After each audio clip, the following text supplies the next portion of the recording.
வணக்கம் சார். வணக்கம் சார், எப்படி இருக்கீங்க? நல்லா இருக்கேன் சார். நீங்க எப்படி இருக்கீங்க? நல்லா இருக்கு சார்.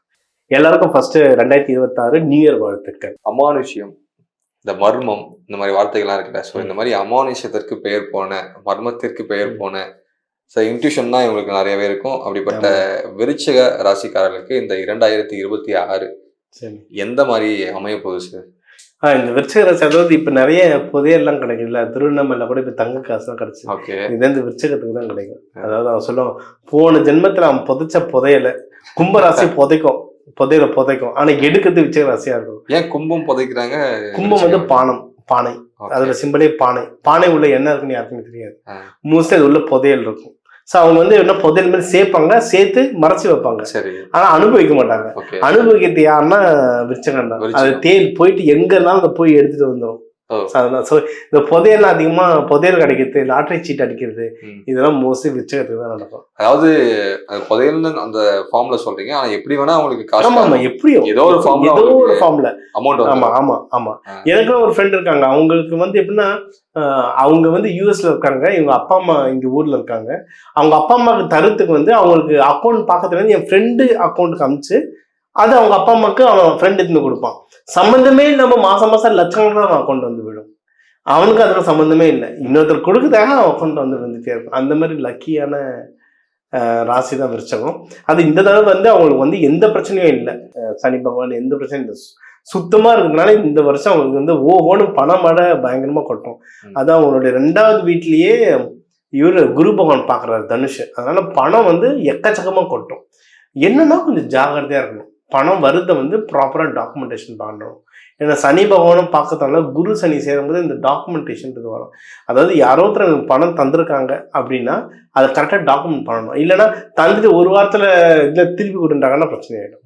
அதனால் டாக்குமெண்டேஷன் பண்ணும்போது நான் இந்த வேலை பண்ணேன், அதுக்காக எனக்கு பணம் தந்தீங்க, முடிஞ்சு போச்சு, அவ்வளோதான். நீங்கள் அதில் சேஃபாக இருந்துக்கலாம். குடும்பத்தில் சந்தோஷம் வந்து ரொம்ப நல்லா ஜாஸ்தியாகும். ரொம்ப குடும்ப சந்தோஷம் வரும். அவங்க எடுக்கிற முயற்சிகள் நிறைய வின் ஆகும். ஏன்னா விருச்சிக ராசி வந்து நிறைய பேர் கவர்மெண்ட் ஜாப் ட்ரை பண்ணுவாங்க. கவர்மெண்ட் ஜாப், அதுவும் காவல், டிஃபென்ஸ் சம்மந்தமாக நிறைய ட்ரை பண்ணுவாங்க. அண்ட் இவங்க வந்து ப்ரைவேட்டில் வந்து அனாலிட்டிக்ஸ் நிறைய பேர் இருப்பாங்க. Coding, quality analyst, manufacturing supervisors. இவங்க என்ன தேல்ல அது இன்வெஸ்டிகேஷனு எங்கே இருந்தாலும் போய் இந்த ஆடிட்டிங் வேலை நம்ம பயங்கரமாக பார்ப்போம். அதெல்லாம் இவங்க இருப்பாங்க. இதுக்கெல்லாம் நிறைய எக்ஸாம்ஸ் எழுதணும். கவர்மெண்ட் எக்ஸாமு, டிஃபென்ஸுக்கு, ஆடிட்டிங்லாம் எக்ஸாம் நிறைய எழுதணும். அதுக்கான முயற்சிகள்லாம் இப்போ அவங்க எடுத்தாங்கன்னா அதில் அவங்க வெற்றி அடையிறதுக்கு வந்து நிறையவே வாய்ப்புகள் இருக்குது. இது இன்னொன்று, அவங்க இன்வெஸ்ட்மெண்ட் பண்ணுறதுக்கும் நிறைய டைம் நல்லா இருக்குது. இப்போ வீடு, வண்டி, வாகனம், இதை ஸ்டாக் மார்க்கெட்டில் போட போகிறேன், இந்த இன்வெஸ்ட்மெண்ட்டுக்குலாம் ரொம்ப நல்ல டைம் இருக்குது. அது இவங்க வந்து நல்லா அனலைஸ் பண்ணுறவங்க. ஒரு இன்வெஸ்ட்மெண்ட்டில் பண்ணுறாங்கன்னா 1க்கு 10 தடவை யோசித்து கரெக்டாக தான் இவங்க இன்வெஸ்ட்மெண்ட் பண்ணுவாங்க. அதில் இன்வெஸ்ட்மெண்ட்டில் ராகு இருக்கிறதுனால அவங்க எக்ஸ்ட்ராவாக பேக்ரவுண்ட் வெரிஃபிகேஷனை பண்ணும்போது நல்லது. நம்ம எப்பயுமே சொல்கிறது அந்த இன்வெஸ்ட்மெண்ட் பண்ணிவிட்டு அதுக்கப்புறம் ஜோசியர்கிட்ட வர்றதை விட ஒரு தடவை ஜோதிடரை பார்த்து இப்போ என் கோச்சாரம் எப்படி இருக்குது, இதை எதிரே இன்வெஸ்ட்மெண்ட் பண்ணால் நல்லதுன்றதை பார்த்துட்டு பண்ணும்போது அது பெஸ்ட்டு. இப்போ நம்மளுக்கு ஈரோட்லேருந்து ஒருத்தவங்க வந்திருந்தாங்க, டெக்ஸ்டைல் மேலே. அவங்க புது டெக்ஸ்டைல் ஓப்பன் பண்ணுறாங்க. எங்கே வைக்கணும், எந்த இடத்துல திறக்கணும், அதெல்லாம் கேட்டு கம்பெனி ஆரம்பிக்கிறாங்க. ஸோ ரொம்ப நல்லா இருக்காது. அண்டு இவங்களுக்கும் இப்போ திருமணத்துக்குலாம் வாய்ப்பு ரொம்ப நல்லாயிருக்கு. ஸோ இவங்க திருமணம்லாம் பண்ணோன்னா தாராளமாக பண்ணலாம். ஏற்கனவே அவங்க திருமணம் பார்த்து வச்சுருந்தாங்க, இப்போ அவங்களுக்கு கல்யாணம் பண்ணணுன்னாலும், ஏன்னா இவங்களுக்கு லவ் மேரேஜாக நிறைய நல்லா அரேஞ்ச் ஆகும். ஸோ கல்யாணமாக அதை மாற்றணுன்னாலும் அவங்க தாராளமாக மாற்றலாம். நம்ம எப்பயுமே சொல்கிறது புதன், வியாழன், வெள்ளி இந்த 3 நாள் பொண்ணு மாப்பிள்ளை வீட்டுக்கு போய் பார்க்கணுன்னாலும் நல்லாயிருக்கு. கல்யாணம் பண்ணுறதுக்கும் இந்த இது வந்து ரொம்ப நல்லாயிருக்கு. எதில் அவங்க ஜாக்கிரதையாக இருக்கணும்னா ஃபேமிலி விஷயத்தில் டக்குன்னு கொஞ்சம் ஜாக்கிரதையாக இருக்கணும். ஏன்னா சனி பகவான் இருக்கிறதுனால டக்குன்னு இவங்க கோவப்பட மாட்டாங்க. ஆனால் கோவப்பட்டாங்கன்னா யார்கிட்ட பேச மாட்டாங்க, சைலண்ட்டாக போய் உட்காந்துருவாங்க. ஏன் உட்காந்துருக்காங்க, எதுக்கு உட்காந்துருக்காங்கன்னு அவங்க கோவத்தை அப்படி தான் வெளிப்பாடு பண்ணுவாங்க. ஸோ முக்கியமாக சின்ன குழந்தைங்க கிட்ட அந்த கோவத்தை காட்டக்கூடாது. ஏன்னா சனி பகவான் இருக்கிறதால நிறைய குழப்பி விட்டுருவார் அந்த டைமில். ஸோ கொஞ்சம் பொறுமையாக, அவங்க ஏற்கனவே பொறுமைசாலி, இன்னும் கொஞ்சம் பொறுமையாக ஹேண்டில் பண்ணாங்கன்னா அது ஜெயிச்சிடலாம். வெளியூர் போயிட்டு வரதுல ரொம்ப நல்லாயிருக்கும். அதாவது ஏதாவது கோவில் குளம் ஃபேமிலியோடு போயிட்டு வரணும்னா அவங்க தாராளமாக போயிட்டு வரலாம்.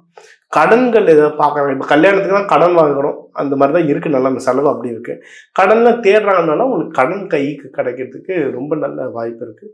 குருமார்களை பார்த்துட்டு வர அவங்க வெற்றிகள் வந்து ரொம்ப ஜாஸ்தியாகும். அது பெஸ்ட்டு.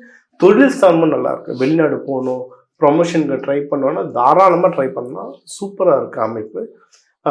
12ஆம் வீடும் ரொம்ப நல்லா இருக்கு. ஸோ செலவு வரும், சுப செலவாக வரும்.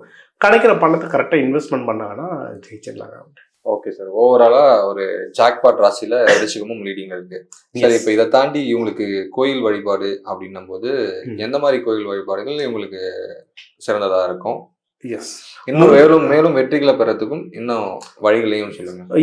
இது வந்து செவ்வாய் வீடு இருந்தாலும் உக்ர தெய்வங்கள் ரொம்ப நல்லா இருக்கும். அது முருகர், அம்பாள், துர்க்கை, யோக நரசிம்மர், சக்கரத்தாழ்வார் இவங்களோட வழிபாடு செவ்வாய்க்கிழமை செவ்வாய் ஹோரையில் நெய் தீபம் போட்டு வழிபட்டாங்கன்னா இவங்களுக்கு ரொம்ப நல்லாயிருக்கும்.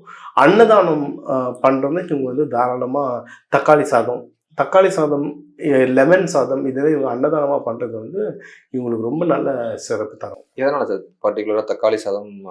ஏன் தக்காளி சாதம், லெமன் சாதம்னா வந்து செவ்வாய். ஓகே. அதனால அது இப்போ மிளகாவும் செவ்வாய் தான், அதுக்கு மிளகா சாதம் நம்ம தர முடியாது. அதுக்கு கிட்ட எது வருது அப்படின்னு நீங்க பார்க்கும்போது இதுதான் மிளகு சாதம் தரலாம். மிளகு சாதம், தக்காளி, லெமன் சாதம் இது எல்லாமே கொஞ்சம் கொஞ்சம் செவ்வாய் கிட்ட வரும். அதனால இந்த சாதங்கள் தரும்போது நல்ல பவர் ஏறும். Okay sir. இது தாண்டி இந்த 2026 வந்து பாத்தீங்கன்னா குரு பகவான், சனி பகவான் இந்த மாதிரி கிரகங்கள்ல வந்து எந்தெந்த நிலையில வந்து சஞ்சரிக்குது, எந்த மாதிரியான பலன்களை கொடுக்கும், அதுக்கேற்ற மாதிரி சொல்லுங்க சார். இந்த வருஷம் வந்து எல்லா கிரகங்களும் ஏதோ ஒரு விதமான பயிற்சிகள் நடக்குதுங்க. மேஜரா என்னென்ன கிரகங்கள்னா, ஒன்று குரு பகவான். இந்த வருஷத்தையே ரெண்டா பிரிச்சுக்கலாம். குரு பயிற்சி வந்து ஜூன் 2 வரும். ஸோ ஜூன் 2க்கு முன்னாடி, ஜூன் 2க்கு அப்புறம்னு சொல்லிட்டு பிரிச்சுக்கலாம். அதை கலந்து தான் நம்ம வந்து இப்போ நம்ம ராசிகளுக்கு நம்ம பயன்கள் சொல்லியிருக்கோம்.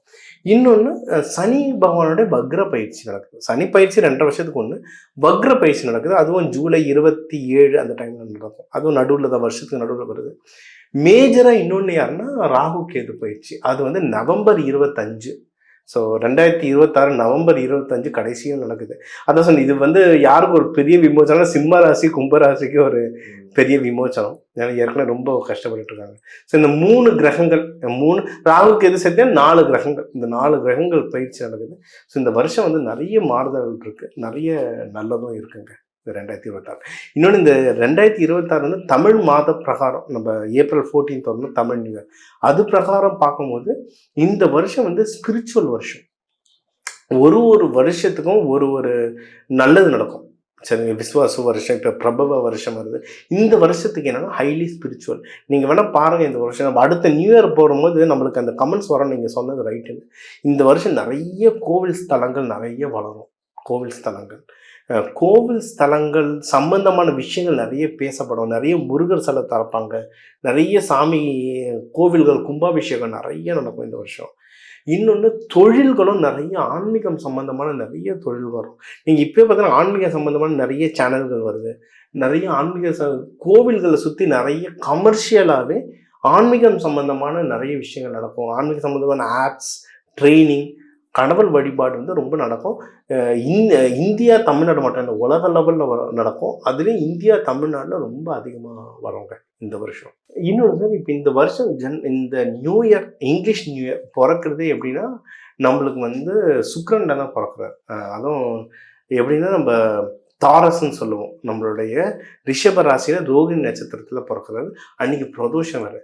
ஸோ ரிஷபன்றது சுக்கிரன், ரோகிணின்றது பெருமாள் சந்திரன், இவர் என்ற பிரதோஷம் வந்து சிவபெருமான். ஸோ எல்லா மேஜர் கடவுள்களுமே இருக்காங்க. ஸோ இந்த நியூ இயர் பிறக்கிறதே எப்படின்னா ரொம்ப நல்ல ராசியில், ரொம்ப நல்ல நாள் கிழமையில தான் பிறக்குது. ஸோ இந்த வருஷம் வந்து ரொம்ப நல்லாயிருக்கும். நம்ம முன்னாடியே சொன்ன மாதிரி இது வந்து ஆன்மீக வருஷம்.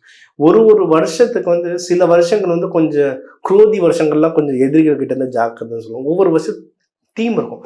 இந்த வருஷம் ஆன்மீக வருஷம். இது வந்து அருட்பெரும் நாள், அருட்பெரும் வருஷம்னு சொல்லுவோம் நம்ம. அதாவது தெய்வ வழிபாடை நீங்கள் எவ்வளவு பிடிச்சுக்கிறீங்களோ அவ்வளவு இந்த வருஷம் முன்னேறுவீங்க. ஜென்ரலாக நம்ம ஜோதிடத்திலேயே நம்ம தெய்வத்தை பிடிச்சிப்போம்னு சொல்லுவோம். ஆனால் இந்த வருஷம் வந்து தெய்வத்துக்காகவே வர வருஷம். இந்த வருஷம் வந்து சாமியை பற்றி அவ்வளோ அப்டேட்ஸ் வரும் பாருங்க.